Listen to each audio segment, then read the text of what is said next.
खुशामदीद नाजरीन, Siddiqui channel TS में आप तमाम का खैर मकदम है। कांग्रेस पार्टी को इस्तीफा देने के बाद अब्दुल्ला सोहेल के घर आज honourable home minister Mohammed Mahmood Ali ने इनसे मुलाकात किए और इनके साथ केटीआर के पास पहुंचे और इन्होंने वहां पर बीआरएस पार्टी में शमूलियत इख्तियार कर ली। आइए देखते हैं वहां के चंद मनाजिर और केटीआर ने इनके मुतालिक क्या कहा, वो भी सुनते हैं। इसी तरह के मजीद तफसीलात से जुड़े रहने के लिए हमारे चैनल को यूट्यूब पर लाइक करें, शेयर करें और सब्सक्राइब करना ना भूलें। 5 मिनट में दो चार बहुत अहम आज चीज आपने जो बताए हमें, मैं आपको पहली बात तो केसीआर साहब की तरफ से और बीआरएस पार्टी की तरफ से आपका शुक्रिया अदा करता हूं और आपको तहे दिल से, दिल की गहराइयों से आपकी वेलकम करता हूं और उम्मीद करता हूं हम सब मिलके जो बात आपने कही, तेलंगाना में पिछले 9.5 सालों में जो अमन, भाईचारा और खुशहाली जिसको केसीआर साहब ने बरकरार रखा और मजबूत किया, इसको और तेजी से आगे ले जाने की कोशिश हम सब लोग मिलजुल के करेंगे। आपने एक बात सही कहा, आज 35 साल कांग्रेस पार्टी में काम करने के बाद सोहेल भाई ने एक बात कहा कि एक आरएसएस एजेंट को, एक बीजेपी के एजेंट को आज गांधी भवन उनके हवाले कर दिया गया। मैं तो एक ही बात कहता हूं, आज गांधी भवन में गार्ड से घुस गया, गार्ड से बैठ गया और वो चला रहा है आज कांग्रेस पार्टी को तेलंगाना में। बात सिंपल है, आज बीजेपी का ये साजिश है कि किसी भी हाल में आज तेलंगाना में एक तनाव पैदा करे और जो अमन और भाईचारा, जो गंगा जमुना तहजीब आज तेलंगाना में केसीआर साहब के सदारत में आज देखने को मिल रहा है, इसको किसी भी तरह डिस्टर्ब करना है। मैं आप तमाम भाइयों से, बहनों से गुजारिश करता हूं, पिछले 9.5 सालों में तेलंगाना बनने के बाद क्या क्या हुआ, एक बार आप गौर कीजिए।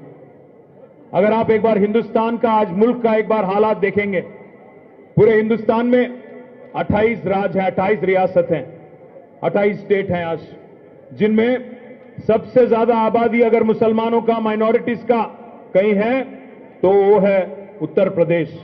4 करोड़ आबादी है उत्तर प्रदेश में।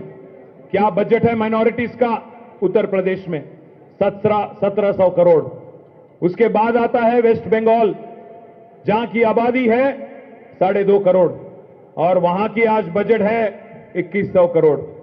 उसके बाद आता है महाराष्ट्र, जहां की आबादी है 1 करोड़ 40 लाख और वहां की माइनॉरिटी वेलफेयर बजट है 670 करोड़। उसके बाद आता है कर्नाटक, जहां की आबादी है 90 लाख और वहां की बजट है 2000 करोड़। और उसके बाद आता है अपना तेलंगाना, जहां आज यहां माइनॉरिटीज की आबादी है 50 लाख और बजट है 2200 करोड़। सबसे ज्यादा पूरे हिंदुस्तान में, पूरे मुल्क में सबसे ज्यादा बजट देने वाले चीफ मिनिस्टर है हमारे केसीआर साहब। अगर आप पिछले 9.5 साल अगर हमारी ट्रैक रिकॉर्ड देखेंगे, आपको एक चीज देखने को मिलेगा। पिछले 9.5 सालों में केसीआर साहब के सदारत में तेलंगाना हुकूमत ने 12,000 करोड़ खर्च किया माइनॉरिटी वेलफेयर के वास्ते। मतलब करीब करीब सालीना 1200 करोड़ खर्च किया केसीआर साहब ने और एक गवर्नमेंट ने। और इन 1200 करोड़ों में से 700 करोड़ आज हमारे बच्चों की तालीम के वास्ते, उनकी बेहतर जिंदगी के वास्ते, उनको काबिल बनाने के वास्ते, उनकी हिम्मत बढ़ाने के वास्ते, उनको दुनिया से मुकाबला करने वाली एक ताकत देने के वास्ते केसीआर साहब ने टिमरिस जैसे एक इंस्टीट्यूशन चालू करके, जो 2 स्कूल थे इससे पहले, तेलंगाना बनने से पहले हमारे बच्चों के वास्ते, उनका संख्या बढ़ा के, उनका नंबर बढ़ा के 204 स्कूल आज टिमरिस के जरिए 1 लाख बच्चों को पढ़ाने के वास्ते केसीआर साहब ने, तेलंगाना हुकूमत ने चालू किया, तश्कील किया 204 स्कूलों का। मैं आप तमाम भाइयों से, बहनों से गुजारिश करता हूं, सोचने के लिए आपको मैं रिक्वेस्ट करता हूं। ट्रैक रिकॉर्ड देखिए, आज कांग्रेस पार्टी आगे बात करती है, कहती है कि केसीआर एजेंट है बीजेपी के, बीआरएस जो है बीजेपी के साथ मिलजुल के हैं। भाइयों बहनों, आप एक बात सोचो, आज जो कांग्रेस पार्टी यहां आके बात करती है और बीजेपी के बी टीम करके आज केसीआर को और बीआरएस को बदनाम करने की कोशिश करती हैं, आज भी वो महाराष्ट्र में, बगल में जो महाराष्ट्र है, वहां शिवसेना के साथ मिलके हैं। शिवसेना जैसी पार्टी जो अपने आप को हिंदू पार्टी मानती है, जो मुसलमान को दुश्मन मानती है, उनके साथ गठबंधन में रहने वाले, उनके साथ सरकार चलाने वाले, उनके साथ अलायंस में रहने वाले पार्टी आज आके तेलंगाना में ये बोलती है कि हम बीजेपी के साथ हैं। मैं भाइयों बहनों में गुजारिश करता हूं आपसे, एक बात सोचने के लिए मजबूर करना चाहता हूं। आज केसीआर साहब के लीडरशिप में पूरे हिंदुस्तान के लिए तेलंगाना एक मिसाल बन गया। गंगा जमुना तहजीब का मिसाल है तेलंगाना। आज अगर आप देखेंगे, किसी ने पूछा नहीं, सरकार ने, हुकूमत ने आदेश नहीं दिया, कोई ऑर्डर नहीं पास करा, पर हमारे हैदराबाद के भाइयों ने यह तय किया, मुसलमान भाइयों ने, कि जब गणेश का निमज्जन था और मिलाद का जलसा था, हमारे मुसलमान भाइयों ने, दानिशमंद लोगों ने यह तय किया कि क्लैश नहीं करना है, हम अपना तारीख बदलेंगे, डेट बदल लेंगे और हमारे हिंदू भाइयों का साथ देंगे। यह है गंगा जमुना तहजीब और यह है सेक्युलर होने का पहचान। तेलंगाना का आज जो मुकाम है, तेलंगाना का जो आज पहचान है सारे हिंदुस्तान में, यहां कोई शहरी, चाहे वो हिंदू हो, मुसलमान हो, सिख हो या ईसाई हो, दूसरे दर्जे का शहरी नहीं है। आज हर कोई तेलंगाना में बराबर का उनका इज्जत मिलता है, बराबर का उनका हक मिलता है। आज तेलंगाना हुकूमत केसीआर साहब के सदारत में हर किसी का रीत रिवाज का इज्जत करती है। अगर मुसलमान भाइयों को और मुसलमान बहनों को रमजान के वक्त तोहफा दिया जाता है, हिंदू भाइयों को, हिंदू बहनों को बतुकम्मा के वक्त, दसरा के वक्त उनको भी तोहफा दिया जाता है, और हमारे क्रिश्चियन भाइयों को, बहनों को क्रिसमस के टाइम पे तोहफा दिया जाता है। आज केसीआर साहब ऐसे लीडर हैं जो एक ही चीज में विश्वास रखते हैं। कभी भी पिछले 24 सालों में केसीआर साहब ने मजहब के नाम पे सियासत नहीं किया। केसीआर साहब एक ही चीज में विश्वास रखते हैं, यकीन रखते हैं। कभी मखदूम मोइनुद्दीन ने कहा था, हयात लेके चलो, कायनात लेके चलो, चले ते चलो, सारे जमाने को साथ लेके चलो। केसीआर ऐसे लीडर हैं जो मजहब के नाम पे सियासत नहीं करते हैं, मजहब के नाम पे वोट नहीं मांगते हैं। वो गरीब को गरीब की तरह देखते हैं। अगर कोई गरीब को, हिंदू गरीब को अगर कल्याण लक्ष्मी मिलती है, तो मुसलमान अगर आप हैं तो शादी मुबारक आपको मिलता है। साथ ही साथ आज हर चीज में, हर शोबे हयात में आपको आगे ले जाने की, आपको तरक्की के रास्ते पे ले जाने की कोशिश आज केसीआर साहब की हुकूमत कर रही है। आप एक बात सोचिए, आज क्या हालात है मुसलमानों की हिंदुस्तान में। खुलेआम पार्लियामेंट में, खुलेआम लोकसभा में यह कहा जाता है, अगर आप मुसलमान हो तो आप आतंकवादी हो, आप मुला हो, आप उग्रवादी हो। आज बाहर क्या हालात है, आज मजबूर किया जाता है कि आप हिजाब मत पहनो, हलाल पे चर्चा होता है और बेकार चीजों पे आज खाली पीली एक तनाव पैदा करने की कोशिश चल रही है हर जगह। पर वो आज तेलंगाना का क्या माहौल है? तेलंगाना में पिछले 9.5 सालों में एक दिन भी कर्फ्यू लगाने की जरूरत पड़ी? मैं इसी हैदराबाद में मेरी परवरिश हुई, इसी हैदराबाद में मैं बड़ा हुआ। मेरे को याद है मेरे बचपन में यहां पे इसी हैदराबाद में हर साल, चाहे वो गणेश के टाइम पे हो या कोई और फेस्टिवल के टाइम पे हो, कर्फ्यू लगती थी 7 दिन 10 दिन। क्यों? क्योंकि एक सियासी झगड़ा, हिंदू मुसलमान भाई हमेशा साथ थे, साथ रहेंगे, पर जो एक साजिश थी, जो एक कोशिश थी हमको अलग करने की, इसको लेके कांग्रेस ने बहुत खूब फायदा उठाया और बीजेपी ने बहुत फायदा उठाया और काफी हद तक आप उनको वोट देते रहे। आज मुझे हंसी आती है कांग्रेस के लीडरों को सुनते हुए। वो कहते हैं कि एक मौका दो, तेलंगाना को हमने आपको दिया। मैं आप तमाम भाइयों से, बहनों से पूछता हूं, एक मौका, क्या आपने उनको एक मौका दिया? आपने तो उनको 11 मौका दिया। बार बार आपने मौका दिया उनको और उन्होंने बार बार आपको धोखा दिया। आप मौका देते गए, वो आपको धोखा देते गए। मैं इसलिए ये बात कहता हूं और आपको सोचने के लिए मजबूर करता हूं। आप ये बात सोचिए, आज 50 साल पहले अगर या 75 साल पहले आजादी के वक्त क्या हाल था मुसलमान का हिंदुस्तान में, आज क्या हाल है। अगर आप बेहाल है, अगर आप और गरीबी में फंस गए और लाचारी में और पासमंदगी में आप फंस गए, कौन जिम्मेदार है इसका। आपने मौका दिया कांग्रेस को और उन्होंने आपको धोखा दिया, इसलिए गरीबी बढ़ी, लाचारी बढ़ी और हालात और भी बदतर हो गया। इसलिए आज मुलाजिमात में हर वो चीज में जिसमें आपको इंसाफ मिलना था, नहीं मिला। कांग्रेस ने हमेशा आपको एक वोट डालने की मशीन की तरह देखा, उसके अलावा कुछ नहीं। बार बार उन्होंने बीजेपी को दिखाया और किसी को दिखाया, आपका वोट लिया और गद्दी पे बैठ गए, फिर आपको भूल गए, आपके लिए कोई प्रोग्राम नहीं करे। आज बहुत बोलते हैं वो, फिर एक बार कोशिश कर रहे हैं बीजेपी को दिखा के, किसी और को दिखा के, आपको डरा के, फिर केसीआर से आपको दूर करने की साजिश है। मैं अब तमाम भाइयों से बहनों से पूछता हूं, क्या हमारी याददाश्त इतनी कमजोर है? क्या हालात थे और क्या हाल हुआ आज? 1952 में जब हिंदुस्तान में पहली गवर्नमेंट जो बनी, आज कुछ लोग कहते हैं राहुल गांधी यहां आके बोलते हैं केसीआर और मोदी मिलके हैं।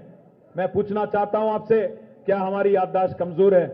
1952 में जब नेहरू साहब की पहली गवर्नमेंट बनी थी, उसमें क्या आरएसएस के लीडर श्यामा प्रसाद मुखर्जी आपके कैबिनेट मिनिस्टर नहीं थे?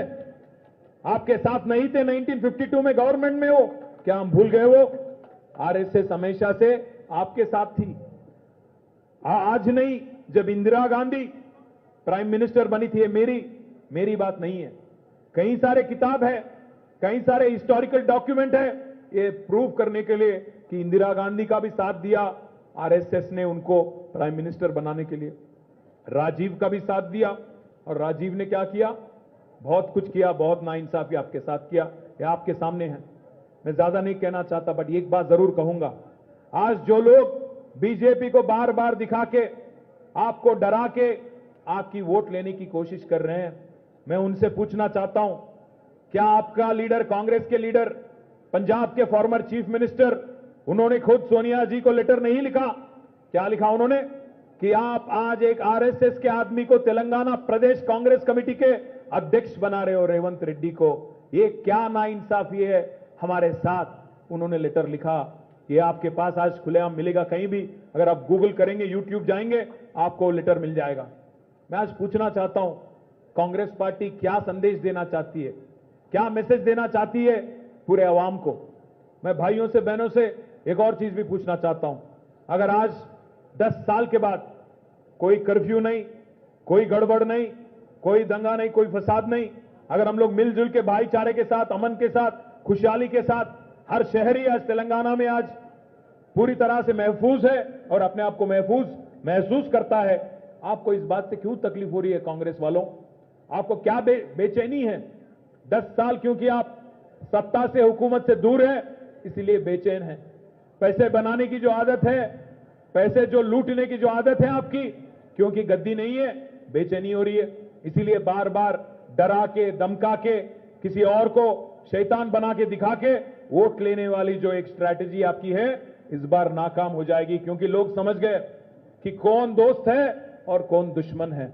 आज मैं भाइयों से बहनों से बस एक चीज जरूर कहूंगा कि आप वोट डालने से पहले सोचना जरूर, क्योंकि जिन्होंने जिद्दोजहद की तेलंगाना के लिए, जिन्होंने इतना इस हद तक कोशिश की कि मौत के मुंह में जाके जिद्दोजहद करके 11 दिन फास्टिंग करके तेलंगाना लाने वाली केसीआर, और दूसरे तरफ तेलंगाना के मुखालिफत करते हुए राइफल लेके तेलंगाना आवाम पे अटैक करने वाले रेवंत रेड्डी, और तीसरी तरफ है बीजेपी। वो तो आप ही बेहतर जानते हैं। अगर इस हिंदुस्तान में, सारे मुल्क में किसी लीडर ने मोदी को फासिस्ट कहा, मोदी को पहली बार प्रधानमंत्री बनने के बाद, वजीर आजम बनने के बाद फासिस्ट कहा, तो सिर्फ और सिर्फ हमारे लीडर केसीआर साहब है, जून 2014 में। क्योंकि जब हमारे 5 मंडल लिए गए थे और जबरदस्ती उनको मिलाया गया था आंध्रा में, केसीआर साहब ने पहले ही दिन बोला ये आदमी फासिस्ट है, ये आदमी, इसकी यकीन नहीं कर सकते हम, क्योंकि ये डेमोक्रेसी की इज्जत नहीं करता, डेमोक्रेटिकली इलेक्टेड गवर्नमेंट की इज्जत नहीं करता। और उनका रवैया तो आप देख रहे हो, या तो जुमला या हमला, या तो जुमले से चलाते हैं या हमला करके कोशिश ये करते हैं डराने की, धमकाने की। हम वादा करते हैं आपसे, गर्दन कट जाए फिर भी ठीक है, बट सर झुकाएंगे नहीं उनके सामने। लड़ेंगे जरूर और कोई भी हद तक, क्योंकि ये सियासी बात नहीं कह रहा हूं मैं सोहेल भाई से भी यही बात कहा था मैंने। आज मेरे 2 बच्चे हैं, मैं एक बाप हूं। मेरा एक लड़का है जिसका उम्र है 18, मेरी बेटी है जिसकी उम्र है 14। बाप होने के नाते फिक्र है मुझे मेरे बच्चों की, क्योंकि आज जो माहौल है हिंदुस्तान में, इसको देख के डर लगता है। 25 करोड़ मुसलमानों को आज एक विलन बना के दिखाने की कोशिश, गद्दार बना के दिखाने की कोशिश। हर वो चीज में जब कोई बात होती है, कोई अनरेस्ट की बात होती है, ये कहा जाता है कि आप इस मुल्क से नहीं हो, आप ताल्लुक नहीं रखते इस मुल्क से। मैं याद दिलाना चाहता हूं उनको, सबसे ज्यादा आबादी अगर मुसलमानों की इस धरती पे कहीं है तो हिंदुस्तान में है सबसे ज्यादा आबादी। और 25 करोड़ भाइयों को, बहनों को दुश्मन दिखा के, 25 करोड़ भाइयों को आज बाकी अवाम के साथ एक तनाव पैदा करके, अनरेस्ट पैदा करके जो आप साजिश कर रहे हो, कोशिश कर रहे हो वोट हड़पने की, ये हमारे आगे आने वाली नस्लों के लिए अच्छी बात नहीं है, हिंदुस्तान के लिए अच्छी बात नहीं है। आप जो बार बार बोलते रहते हो कि हिंदू खतरे में है, भाइयों हिंदू खतरे में नहीं है, हिंदुस्तान खतरे में है। आप ये सोचो, क्योंकि आज ऐसे लीडर जो मजहब के नाम पे सियासत करते हैं, जो लोग बात करते हैं मस्जिदों को खोदने की, जो लोग बोलते हैं अगर उसमें एक लाश मिलता है तो आपका है, वरना शिवलिंग मिलता है तो हमारा है, ऐसे लीडरों को, ऐसे पार्टियों को हमें डिपॉजिट उनका जब्त करना चाहिए, जमानत उनके जब्त करे जैसा एक हमारा फैसला होना चाहिए। साथ ही साथ कांग्रेस के बारे में भी आप सोचिए, क्या दिया कांग्रेस ने 55 सालों में? गरीबी बढ़ाए, लाचारी बढ़ाई और गरीब बनाए मुसलमानों को और सारे देश के अवाम को, और आज फिर से आके आपको बीजेपी को दिखा के वोट मांगने की कोशिश कर रही है। आज पूरे हिंदुस्तान में मुझे एक ऐसी सेक्युलर लीडर को दिखा दीजिए केसीआर साहब के अलावा, जिन्होंने इस हद तक कोशिश की, हमारे आगे आने वाली जनरेशंस के बारे में उन्होंने सोचा। इतने बड़े तादाद में स्कूल चालू किया और इतने ही बड़े तादाद में आज जूनियर कॉलेजेस उन्होंने चालू किए। और साथ ही साथ एक और वादा भी मैं करता हूं, आते आते मेरी बात हो रही थी आबिद रसूल खान साहब के साथ। आज हमारे जो 100 से ज्यादा माइनॉरिटी इंस्टीट्यूशन जो पिछले 10 साल में बंद हो गए, मैं तमाम इंस्टीट्यूशन के जो मैनेजमेंट है उनसे भी और हमारे बच्चों से भी, जो लोग इंजीनियर बनना चाहते हैं, जो आज डॉक्टर बनने के ख्वाब देखते हैं, उन तमाम भाइयों को, तमाम बच्चों को भी मैं वादा करता हूं, क्योंकि हमने बढ़ाए टिमरिस के स्कूल और जूनियर कॉलेजेस। जरूर आपको एक इंस्टीट्यूशनल सपोर्ट भी मिलना चाहिए। आगे नेक्स्ट टर्म में जरूर वो काम भी हम कर दिखाएंगे और आपका पूरी तरह से मदद भी देंगे। साथ ही साथ वक्फ बोर्ड के बारे में भी लेके जो एक मन में आपके एक जो इच्छा है, जो एक आपका तमन्ना है कि इसको और मजबूत करना है, इसको और आगे ले जाके आपके फायदेमंद बनाना है, उसको लेके भी और लगातार कोशिश करेंगे। कुछ हद तक हमने कोशिश की, पर और कोशिशें करेंगे उसको मजबूत करने की, ताकि आवाम का फायदा हो, आप सब भाइयों का, बहनों का भी फायदा हो। आखिरी में मैं बस इतना ही कहता हूं, आज हिंदुस्तान का हालात आप देखिए, आज बाकी जगह क्या हाल हो रहा है, किस चीज पे चर्चा हो रहा है, ये भी देखिए। हलाल पे चर्चा होता है, हिजाब पे चर्चा होता है, बात होता है कर्नाटक इलेक्शन के दरमियान कि बजरंग दल को बैन किया जाएगा। क्या किया उन्होंने? अभी तक कुछ नहीं हुआ, आगे जाके भी कुछ नहीं करेंगे, क्योंकि उनको मालूम है इस्तेमाल करना है आपको वोट डालने वाली एक मशीन की तरह। इसके अलावा उनका कोई एजेंडा नहीं है कांग्रेस का। इसलिए भाइयों से, बहनों से मैं गुजारिश करता हूं, जो भाईचारा, खुशहाली, अमन तेलंगाना में पिछले 9.5 सालों में हमने देखा, इसी रास्ते पे चलते हैं। वही लीडर के साथ चलेंगे जिन्होंने हमको आज पूरे हिंदुस्तान में पर कैपिटा में नंबर 1 बनाया। वही लीडर के साथ चलेंगे जिन्होंने सबसे ज्यादा आज माइनॉरिटी वेलफेयर के लिए बजट हमको दिया। वही लीडर के साथ चलेंगे जो हमारे भाई बने, हमारे बंधु बने, हर किसी का फायदा किया, चाहे वो आप हिंदू हो, मुसलमान हो, चाहे कोई और हो। मैं आप तमाम भाइयों से बहनों से यही रिक्वेस्ट करता हूं, खास हमारे माइनॉरिटी सेल से रिक्वेस्ट करता हूं, महमूद भाई से रिक्वेस्ट करता हूं, मुजीब साहब से रिक्वेस्ट करता हूं कि आप इस मीटिंग का जो एक मैसेज है, आप इसी के हद तक ना छोड़ो। आप निकलो पूरे अजलाओं में, आप चलो कॉन्स्टिट्यूएंसीज में, जहां कहीं पॉपुलेशन है, अवाम है, आप वहां चलिए। करीब करीब 60 से लेके 70 कॉन्स्टिट्यूएंसीज में जहां आज सिग्निफिकेंट मुस्लिम और क्रिश्चियन पॉपुलेशन है, जरूर टीम बनाइए, आप वहां तक चलिए। हमारे नागेंद्र साहब याद दिला रहे हैं, सोमाजीगुड़ा में हाल ही में एक छोटा इश्यू हुआ था कब्रिस्तान को लेकर, उसका हल हमने निकाल लिया। कलेक्टर से भी हमारी बात हो गई, गवर्नमेंट में इश्यू पेंडिंग है, वक्फ बोर्ड के चेयरमैन से भी बात हो गई, उसका हल निकालना हमारी जिम्मेदारी है। हमारे साथ हम पूरी तरह से उस बात को लेके वाकिफ है और जिम्मेदार होने के नाते, क्योंकि इलेक्शन कोड है, ज्यादा नहीं कहूंगा, बड़ी इंसाफ मिलेगी और जरूर नागेंद्र साहब के सदारत में आपको इंसाफ मिलेगी। एक और बात मैं आपसे कहना चाहता हूं, हमारे फारूक भाई से और मसीह साहब से, हमारे मुजीब साहब से, खास सोहेल भाई से, खयूम साहब से और बाकी लीडरों से कि आप निकलिए, आगे 30 दिन है। इन 30 दिनों में हमें लड़ाई करना है और इस एंटी सेक्युलर जो पार्टियां हैं, कांग्रेस और बीजेपी, इन दोनों का मुकाबला करना है। हर किसी के पास जाना है और हमारा रवैया भी बताना है और किस तरह केसीआर साहब ने कोशिश की पिछले 9.5 सालों में, ये भी बताना है। हर किसी को होशियार करना है और हमारे कैंडिडेट्स को अच्छे से अच्छे तादाद से जिता के हैट्रिक चीफ मिनिस्टर केसीआर साहब को फिर से बनाना है। मैं आप तमाम भाइयों से बहनों से आपका शुक्रिया अदा करता हूं, खास सोहेल भाई को मैं फिर एक बार तहे दिल से उनकी वेलकम करता हूं और आपके जितने भी साथी हैं सोहेल भाई, आपको भी अच्छा दर्जा दिया जाएगा, आपकी भी इज्जत बढ़ाएंगे और अच्छा पोजीशन भी आपको देंगे। आगे ले जाके आपके लीडरशिप में, महमूद भाई के लीडरशिप में और भी कम्युनिटी आउटरीच प्रोग्राम बढ़ाएंगे। ये बात कहते हुए आप सबसे मैं रुखसत लेता हूं। जय तेलंगाना।